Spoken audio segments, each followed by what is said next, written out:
welcome to my new video. This is Carmageddon on the Nintendo 64. Now, I've already done a video for Carmageddon on the Sony PlayStation, and one of the things that I felt really let that one down was the poorness of the graphics. The handling was a bit dodgy, but I felt that the graphics and the tremendous amount of pop-up that was going on, to me, really was the main contributing factor in the game not being as good as what it should have been. So, going on to the Nintendo 64, I was really hoping that the game would actually deliver better graphics and would make the experience of playing Carmageddon much more enjoyable. As you can see from the offset, the graphics are better than those on the PlayStation. They're quite considerably better. There's no issue with draw distance, pop-up really isn't an issue, but they've done something. To me, the handling on the N64 version of the game just feels well off completely. I mean, handling in Carmageddon was never brilliant. It was never brilliant on the PC. It was, as I say, wasn't brilliant and fantastic on the PlayStation. But without doubt, in my opinion, the handling in the N64 version seems to be the worst by quite a considerable margin. There seems to be some bizarre inertia with the car, even when you use the handbrake. The car always seems to want to keep going in the direction you were going last, if that makes any kind of sense. Even when you're almost at a complete stop, the car still you could be at a complete stop and be pressing reverse, and for some reason the car just wants to drift forward that little bit. I mean, it seems to be a very, very floaty car. There doesn't seem to be much in the way of gravity affecting the vehicle. And considering there's like a pickup which makes the car extra bouncy, and then there's another pickup which is like sets the gravity as if it was on the moon or something, that makes the car just completely ridiculous to handle. The standard handling in it just isn't right. I mean, the car just flies off into the air with minimal sort of encouragement, and I get the fact that it's not supposed to be, you know, a real world racer with proper physics, that it is supposed to be just, you know, a lunatic, you know, sort of beat 'em up, kill 'em up with vehicles and stuff.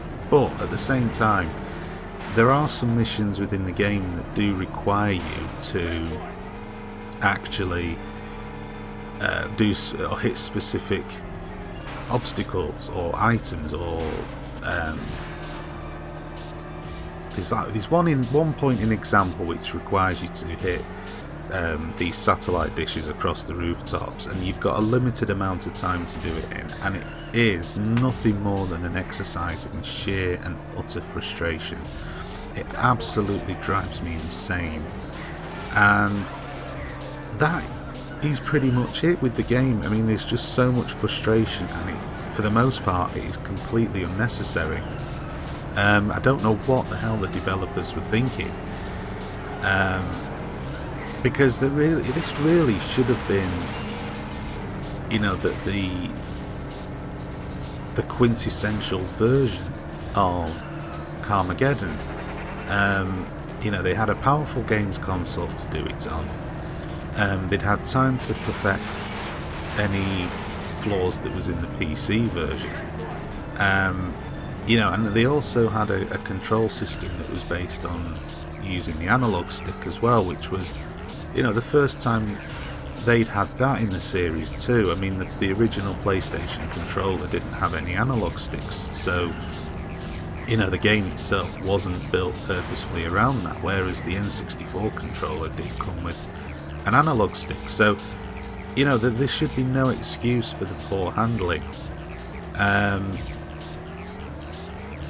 and that's it. I mean, that is what you're seeing here is pretty much what happens so often in the game. The simplest of things are so difficult to achieve. Just getting round a corner, for example, becomes a chore, becomes a challenge, and that's not how it should be. Especially a game which is, you know, very much focused on time. Now, as usual, there are a couple of different ways to complete the game. You can either kill all the, in this case, zombies, and I'll come back to that statement in a moment, or you can kill all of your competitors, or the third option is to complete all the laps. There isn't really a first or second place as such. It just seems to be the necessities that you have to complete in order to successfully complete the race. Now, going back to what I was saying about the zombies, there are two versions of the game that I actually own. They both play exactly the same, they both have exactly the same flaws, but the key difference is the fact that in one version, which is the version you see here, you're running over zombies. Originally it was people in the PC version, but they just changed it to zombies and reskinned them a bit in the version I'm playing here. Now, in this version, they decided that zombies was too similar to humans and therefore not acceptable. And yes, they replaced them with dinosaurs. Not really too sure that was the the brightest thing. I suppose they thought, well, dinosaurs are already extinct, so it doesn't really matter if you run them over. I just think they're the world's smallest dinosaurs anyway, that's for certain.